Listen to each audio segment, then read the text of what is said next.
Hello everyone and welcome back into my City Skylines tutorial series here on YouTube. The last time we were playing City Skylines, we're actually chasing after achievements, but today I'm going to try something different. I know we've done a couple of beginner city tutorials, how to start a city, when to start a city, and things like that. One thing I need to cover with you guys, because I get some questions about it, even though it's a little different than starting a new city, is how to start a new city. The question a lot of people ask is, how should I lay it out? What should I look for? How do I optimize space? And what we're going to do right here is we're going to do a quick save of the beginning of the map and show you a quick couple of ways to get your city started. That way you can be happy with the layout and how everything expands in the future. So this map here, it's part of the base game, is called Grand River. This is probably one of my most favorite beginner maps to tell anybody to start their city on. It gives you a nice water source. It gives you a nice buildable area. It gives you room to expand. You've got train tracks. You've got interstate. It gives you a little bit of everything. One thing I want to point out and focus on today is how to open up your city, how to begin it, and how to make sure that your expansions make sense. One thing you want to do when you load up a map is you want to look around and get an idea of how the whole thing looks to kind of get in your head how you want to move forward and have expansions planned for the future. In this map, there's interstates on both ends of the starting tile. So eventually you do want to make the interstate connect all the way across. You don't have to, but it's ideal that you do so. That way the city has some fluid motion to it. And with that being said, what you place in here in the meantime has to be something that you can get rid of in the future. So I'm going to show you a basic way to get started. You want to take a road, keep the straight road tool turned on. We're going to reduce the elevation stepping. I like to always reduce it whenever I remember it. You don't always need to have it up, but it's good to have down. That way you can make your steps nice and smooth when you're connecting to elevated roads. We're gonna do a quick save and save this as start layout, because we're going to reload this a few times to do multiple different kinds of starts. So the first one I'm going to show you guys is to prepare for future expansion of the interstate. And the way I will do that is bring a road out a couple blocks this way, bring another road out a couple blocks this way, and then have a section of road that complements these two. So if you ever go to build a road and you see that you're wanting to snap to the other road here, but also snap to your block here, go over here to your road options and turn off road guidelines. And you should be able to line up your block without having to worry about this snapping here. It's a helpful tool. We'll turn this back on and we'll link these two. And this is, if you notice here, see how the road kind of comes over and then moves at the last second? It makes a gap up here in this upper grid. Be careful about that as well, because if you want to do that, just know that you're going to have a fragmented zoning area here moving forward that's going to cause an issue. You see the fragmentation here in the gaps? If you're picky about your road layout, you want to be mindful of that. The way they lay out the road here in the very beginning, it's on a hill, so it's going to be that way. If you don't really care, since we're moving the interstate and expanding through here anyways, you don't really need to care and just close it up. And this will start your city.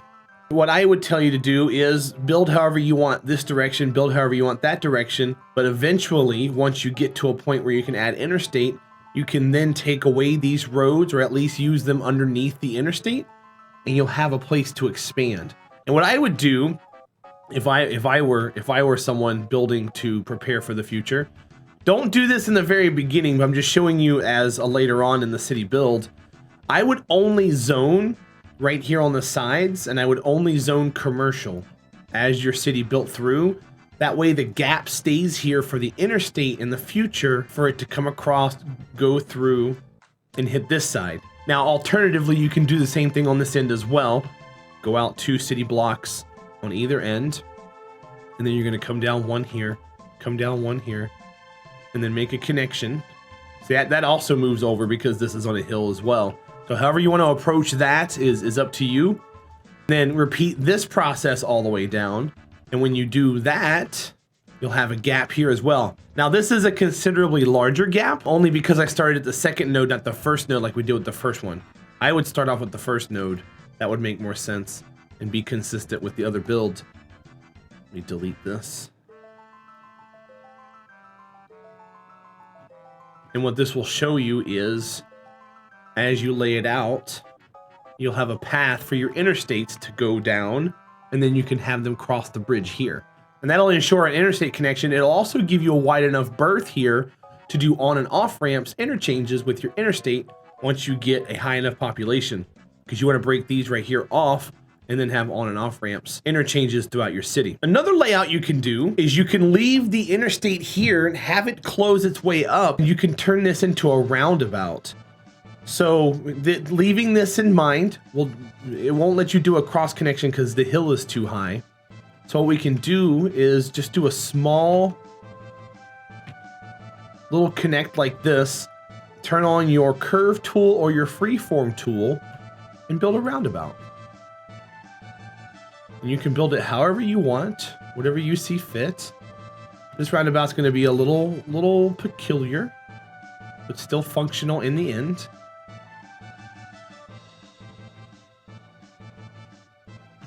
And then we're going to do a straight road tool to tie them apart like this. And what this will do is this will kind of spread your traffic around, and you can put a nice feature here. You can put a park or a tower. And then from this point, you can break out and you can build your neighborhood here, and you can build your industrial over here, and then you can have your commercial in the middle. That is something that you can do. And once you get better with your road layouts, you can perfect it. I'm not good at perfecting it, so don't come to me for perfection. Come to me for slight guidance. I'll bring these roads out here. This isn't perfectly round like the last one, or curved, but this one still functions in the same way.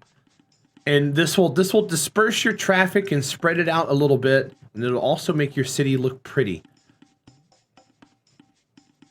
That's nice. And then from here over, you can probably do a 4-lane avenue or a 6-lane, or you could even just build your city out and just have it meet up in certain ways across a bridge as a happenstance whenever you get your city made up and get that large. Besides having road layouts, one question you may also have is how to zone correctly.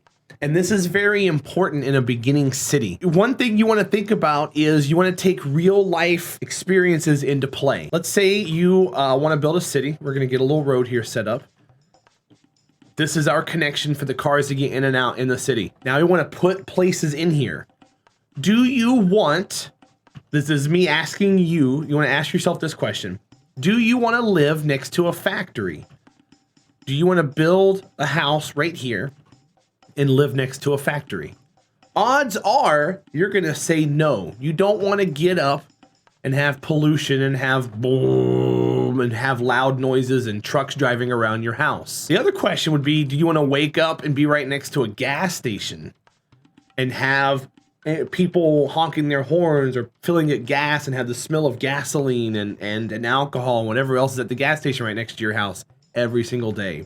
You're going to say no to that as well. Will you have a commercial across the street, a gas station? Sure, that's tolerable, but you don't want it right next to you. Same thing with the industrial. Sometimes you can get away with having a factory across the street, but that's still not ideal living. Take into account pollution. Do you want to smell smog? Do you want to smell smoke? Do you want to smell all that gross stuff? If it's a paper factory, it's going to smell like sewage every day. In your city layout, you want to keep your residential as far away from your industrial as possible. So if we were to build a layout like this to start off a city, you would want your industrial to be over here. Now, since you have your residential here and your industrial here, the only logical step after that is put your commercial in the middle. That way, whatever pollution comes out from this direction gets kind of absorbed by the commercial. You've been to a gas station before, or you've been to a restaurant before that was right next to industrial areas. You can look across the street and see warehouses and box trucks and things like that. So it makes sense to have your commercial next to your industrial.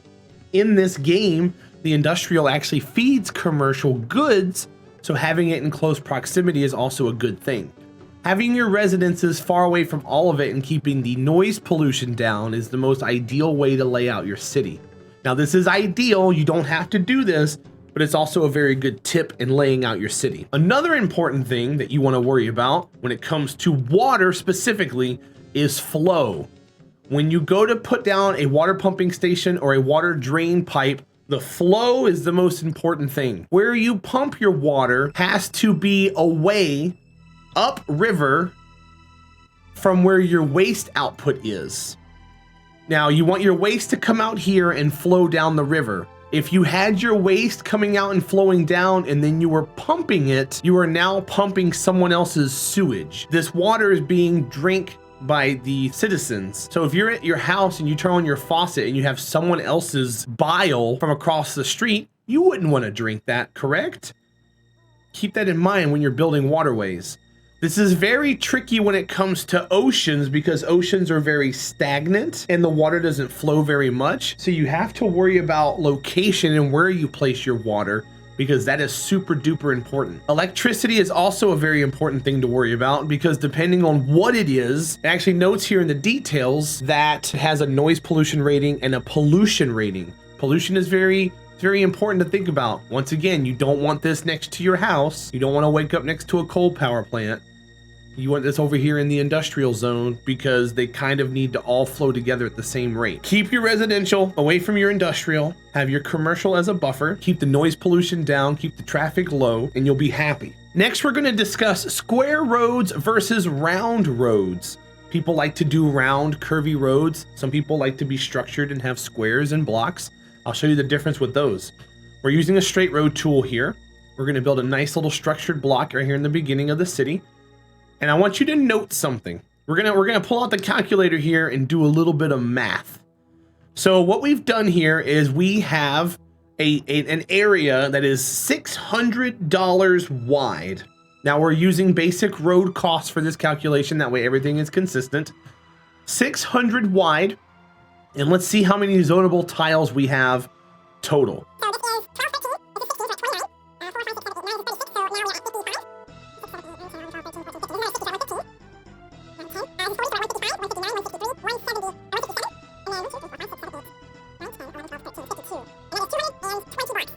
$220 blocks of zonable space, and our road is 600 wide. If we were to delete this and turn this into a roundabout,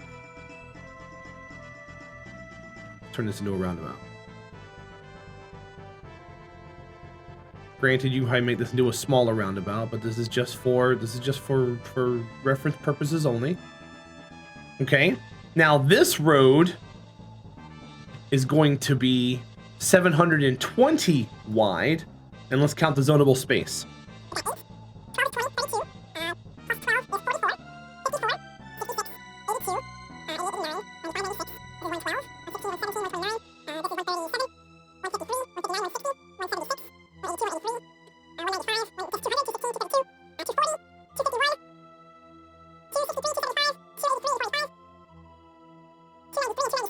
So this is almost 300 zonable blocks. But not only do you miss out on the center space here, but now you have this extra space that's taken up. This is a much wider area. If we built a square that was 720 wide, we'd probably have more blocks than here. This is an issue for me because you can lay out your city this way, but if you're trying to optimize space, this is the wrong way to do it. But you can lay out your city this way. You can start your city off this way. You can bring your roads out. You can do a straight road tool here, and you can curl it out and have a nice little neighborhood sprawl this direction. So this will be where your houses are. You can continue doing your commercial here and maybe curl them around and do like a further circle outward. And then out here, you want structure for your industrial zone. So your industrial zone is going to be very, very structured, and you're going to have very straight roads here and have your pollution buildings and all of your power plants and everything else. So you can do a layout like this and start your city. This kind of looks like a key. And then transversely over here on this end, if you went with the square approach, let me build a block out this way. This is gonna be crooked looking because this interstate's crooked. The best thing you want to do is level that off, probably. Let's level this off. And what I mean by that is you're gonna take a hit here. So we're gonna build the city based off of this road here. We're gonna come around. This one's gonna go out to here. But what we're gonna do is we're gonna match up there.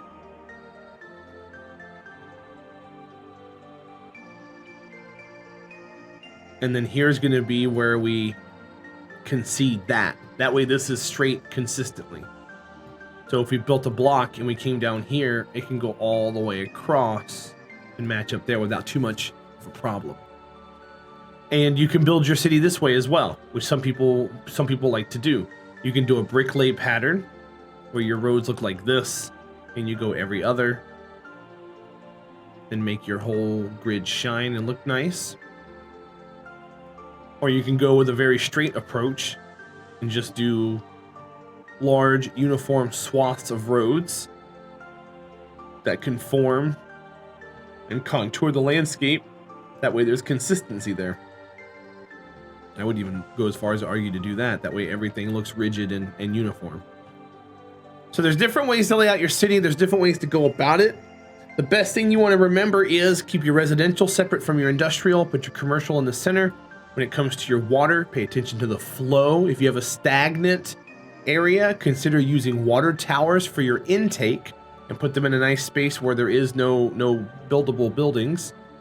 And make sure you put your water waste where you need to. This creates pollution as well, so make sure you have this away from your residences and try to optimize your happiness as much as possible. What you do beyond this point is completely up to you, but I hope that you find what you're looking for and that you build very beautiful and immaculate cities. If you want to, we have a Discord. The information is below. We'd love to have you guys jump into the City Skylines channel and share whatever builds you've put together. We'd love to see the ideas you've come up with. We've got many designs in there. I often put save files in there for some of the stuff I work on. If you have any questions or comments, be sure to leave them below. Catch my stream. I stream on Twitch Friday to Tuesday. We play RPG and simulation games. We'd love to have you guys a part of that. And that is it for me.